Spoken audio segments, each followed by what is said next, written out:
Voilà, donc c'est quand même comment dire, une information importante, puisque en fait Uranus rentre quasiment tous les 7 ans Mhm. dans chaque signe du zodiaque, Mhm. et là il passe du Bélier au Taureau.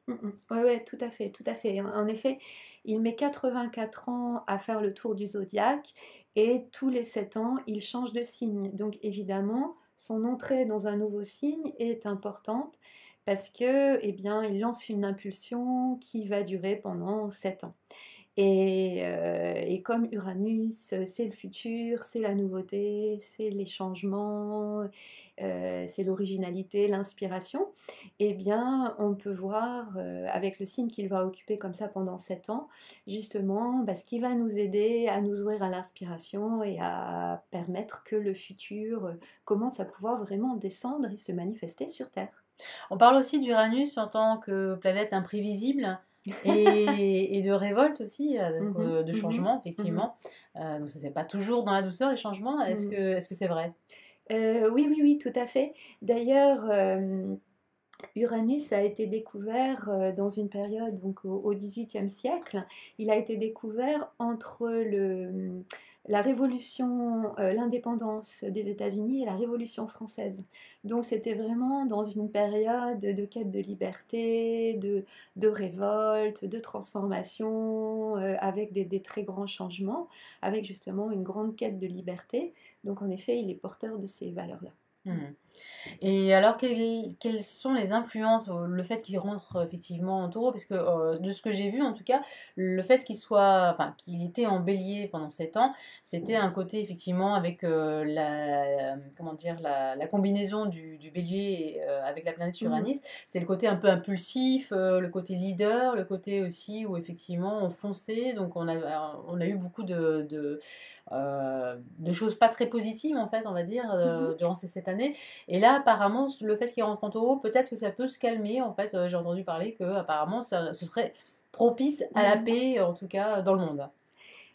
Ça reste à construire, on va dire, c'est une possibilité, mais ça reste à construire. Bon, je pense qu'on a quand même beaucoup de travail pour ça. Mais en tout cas, c'est sûr que le taureau, c'est un signe de paix, c'est un signe de valeur, c'est le signe des valeurs morales. Donc Uranus, c'est la planète qui nous incite à partir en quête de liberté, à élever notre pensée pour aller chercher la vérité par nous-mêmes. Donc en fait, eh bien, c'est une période très favorable pour justement s'interroger, se questionner sur des valeurs morales, pour agir en trouvant un juste équilibre entre soi et l'autre, entre soi et le monde, et pour amener justement de la nouveauté qui soit pas juste une nouveauté pour soi, juste égoïste, mais quelque chose qui profite aussi à autrui, qui profite au monde. Et ça, évidemment, c'est un grand défi. Donc voilà, le taureau insiste beaucoup là-dessus.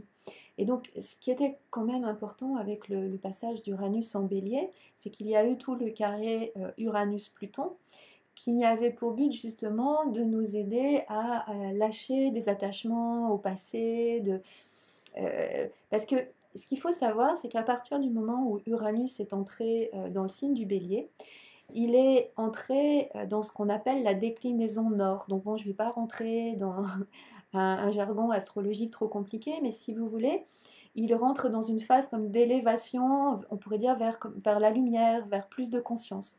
Donc c'est comme si, à partir de ce moment-là, donc il y a à peu près 7 ans, eh bien, les valeurs uraniennes, enfin tout ce que représente Uranus, bon, ce que tu disais, mais en effet, dedans il y a la liberté, Uranus c'est la quête de fraternité, c'est l'originalité, c'est le futur, c'est l'avant-gardisme, c'est l'indépendance, c'est tout ce qui est nouveau et aussi tout ce qui peut être capté à partir du monde spirituel. Uranus c'est une planète qui est très liée au ciel.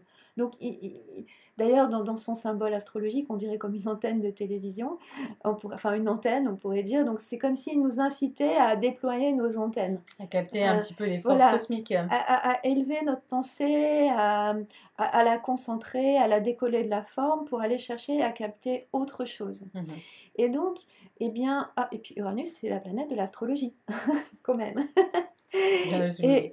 et donc, C'est une planète de tolérance aussi, qui permet de s'ouvrir à la différence, qui permet de voir, qui cherche le spirituel au-delà des apparences, qui cherche à relier les choses entre elles. Voilà. Mais comme c'est aussi une planète qui nous pousse à être en quête de liberté, elle vient aussi nous mettre face à ce qui nous empêche d'être libres. Donc, elle peut aussi nous pousser à voir ce qui nous emprisonne et parfois elle peut être aussi cassante. Et parfois il peut y avoir comme ça des choses qui cassent dans notre vie parce qu'on nous dit bah regarde, mais t'étais pas libre, donc brise tes chaînes et Hmm. libère-toi. Et On nous parfois met en c'est pas face toujours vraiment facile. de ce qui nous, en fait, nous attache Tout à et fait. nous emprisonne. Voilà, donc là, Uranus, il vient nous mettre face à ça. Et donc, juste pour revenir à l'idée de la déclinaison nord, donc à partir du moment où Uranus est entré en bélier, c'est comme si ces valeurs uraniennes pouvaient être mieux saisies dans notre conscience, pouvaient davantage se perçues, on pouvait comme s'ouvrir à ça. Et donc, forcément, on a eu ces 7 années qui ont comme ouvert davantage la porte au futur, avec plus de conscience à l'intérieur de nous, qui se déployait justement et qui crée une ouverture plus grande à une envie de changement, une envie de nouveauté, une envie de différence, euh, et qui nous a confrontés justement avec le carré Uranus-Pluton pendant plusieurs années, en même temps aux parts de nous qui s'y opposaient. Hein, on voyait bien intérieurement notre aspiration à une nouvelle société, à des nouvelles valeurs, à une nouvelle vie. C'est toujours présent. Voilà, et puis en même temps, ce qui nous attachait à notre sécurité et qui finalement extérieure et qui nous attache à des structures qui nous emprisonnent. Donc on a beaucoup été confrontés à ça. Et maintenant, avec Uranus qui arrive en taureau, eh bien le taureau c'est un signe de terre. C'est le signe le plus proche de la Terre, enfin le plus proche, le plus lié à la Terre des signes de Terre en fait. De l'ensemble des signes de D'accord. Terre, Mhm. le taureau est vraiment le signe de référence Oui, c'est vrai lié à la on Terre. pourrait dire ça, oui, c'est Vraiment vraiment... signe de Ouais, l'enracinement tout à fait, c'est vrai il sur a les ça. idées, sur le fait de créer des nouvelles choses et vraiment de le fonder sur des bases solides. Oui, tout à fait. Il a une grande capacité à donner la forme. C'est un signe qui a une très très grande puissance de manifestation. Et donc justement, le bélier, c'est un signe de pensée, d'initiative, d'impulsion. Donc on a pu comme capter des nouvelles idées, on a pu avoir des impulsions. Et là maintenant, c'est vraiment le moment de les agir, de les, comment dire, de les concrétiser, de leur donner une forme afin qu'elles puissent vraiment germer, qu'elles puissent vraiment voir le jour, qu'elles puissent vraiment se manifester. C'est comme si Uranus nous disait, bon, vous vous êtes ouvert au futur, vous êtes ouvert à la nouveauté, vous avez commencé ou pas à lui faire de la place dans votre vie, mais elle est là, présente en vous, et bien maintenant, faites-y encore plus de place au niveau de votre pensée, mais pour l'agir. Là, l'idée, c'est De agir, manifester. voilà, manifester, concrétiser. Vous avez des projets pour le futur, vous avez des projets différents pour amener des nouvelles valeurs, plus de fraternité. Eh bien, commencez, allez de l'avant.